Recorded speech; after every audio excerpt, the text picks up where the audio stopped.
Arwin Santos posibleng maban indefinitely dahil sa ginawang panununtok sa kabantayan niyang si Tonton Bringas. Kung hindi man siya ibaban, sususpendihin daw to na mahaba-habang buwan para hindi na maulit ang insidente. Ang dami nga nagko-komento kay Arwin na ganun pa rin pala si Arwin. Talagang mayabang daw sa court at feeling astig kasi nga daw galing PBA. Ano ba talagang nangyari? Tara! Nangyari kahapon ang insidente sa kasagsagan ng laban ng Gensan Warriors vs Star Horse Basilan ni Arwin Santos. Kitang-kita sa video na to na parang natitrigger na si Arwin sa kabantayan niya. Si Tonton Bringas na halos kahit lang niya pero mas malaki at malapad lang si Bringas. Makikita mo na parang nainis din si Bringas kay Arwin dahil sa parang mala-hard screen na pagdedepensa nito kay Bringas. Kaya ito si Bringas parang napikon na rin sa kanya. Doon na nagkaroon ng gitgitan sa attempt ng Star Horse dun sa isang kasama niya sa rebounds ay wala pa ang tumatalon. Itong si Arwin nakakita ng buta sa may bandang gilid niya para bawian itong si Bringas. Bulagta si Bringas at doon na technical foul si Arwin at eventually na-eject nga siya. Pagkatapos ng laban na pag-alaman na may malaking sugat pala si Bringas sa mata na tinamaan ni Arwin at yung kulay ng mata na parang sinuntok talaga ng sobrang lakas kasi sobrang pula. Ang mas malala, umabot pa sa Commissioner's Office ang pangyayari. Si Arwin Santos ay posibleng iban ng MPBL indefinitely. Imbes na yun na nga lang pangkabuhay ni Arwin ngayon kasi walang kumukuha sa kanya sa PBA. Nangyari pa to. At ang dami nga nagko-komento sa kanya na ganun pa rin daw talaga si Arwin. Wala pa rin pagbabago kahit nung sa PBA pa siya sa panahon pa ng Petron Blaze. Lalo na daw dun sa San Miguel. At base din sa video na napanood ko parang medyo nag-aano si Arwin kasi nga nag-PBA siya Kumbaga mataas yung pride niya.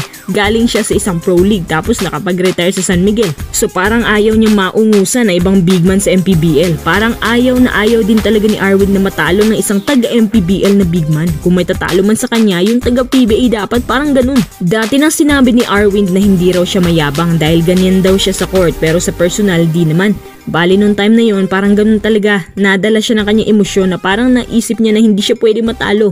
At ngayon binabalidate na yung parusa niya. Sa palagay ko, 150k to 200k na fine ang ibibigay sa kanya at ban indefinitely. Sa katunayan, mas malala pa yung insidente ng panununtok nung nabali ang panganong player na sinuntok ni Sorella. Nangyari yan 2 months ago. 200k na fine ang parusa at naban din siya.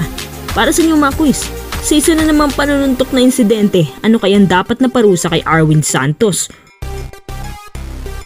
Uwian na para kay Jamie Malonzo, mukhang wala pa siyang team sa Japan B-League, wala pang pumapayag sa kanyang offer at nakapagtakang kung bakit. At dahil nga banned muna siya sa PBA ng 3 taon, uuwi na lang daw si Jamie mula sa Japan pero hihinto na ba siya sa pagbabasketball? Ayon sa mga sources, pinag-aagawan nga raw sa MPBL si Malonzo sa Abra at Star Horse at ang Abra daw ang pinakakursunada. Handa raw silang magbayad ng gaya ng tinatanggap ni Dave Ildefonso. Kilala naman din ang Abra sa MPBL na malaki magbayad at ganun din ang Star Horse. Ang tanong na lang dyan kung maglalaro ba talaga si Malonzo sa MPBL? Ayaw nga niya sa PBA, MPBL pa. Isa pa, hindi nga pasado ang offer ng Hinebra sa kanya, MPBL pa. Kung sa bagay, kung magpapakipot pa si Malonzo wala na siyang karir.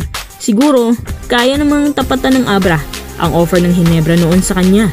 Siya ay nagka-coverage ng hindi bumababa sa 12 points per game ngayon. At tunay nga na after niya ma-injury, bawas ng production niya. At ingat na rin si Jamie sa kanyang mga galaw. Kung ako kay Jamie, kung ganito ang sitwasyon ng kanyang katawan, di sana nanatili na lang siya sa PBA.